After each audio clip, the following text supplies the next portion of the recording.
Actually பார்த்திங்கன்னா என்னோடய குட்டீஸை சமாளிக்கிறது வந்து ஒரு பெரிய டாஸ்க்கு. டெய்லி ஒரு சம்பவம் பண்ணிட்டு வந்து ஒரு கதை சொல்லுவாங்க.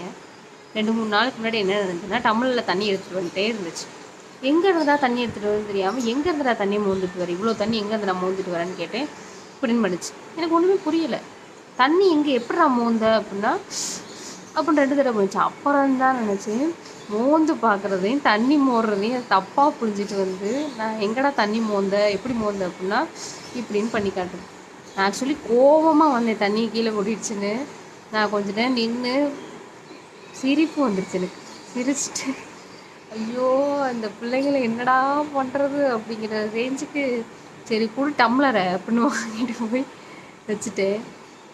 இவங்களை சமாளிக்கிறதுக்கு நான் ஒரு ஸ்கூலை கட்டி அத்தனை குழந்தைங்களையும் சமாளிச்சிடுவேன். அந்த அளவு சேட்டை பண்ணுறாங்க. ஸ்கூலில் கொண்டு போய் சேர்த்தலான்றேன். ஸ்கூலுக்கு போறியா? வா, ஸ்கூலுக்கு போகணும். ஸ்கூலுக்கு போய் மிஸ்ஸுக்கிட்ட அடி வாங்குறியா? வீட்டில் இருந்து என்னைய டார்ச்சர் பண்ணுற ஐடியாவா?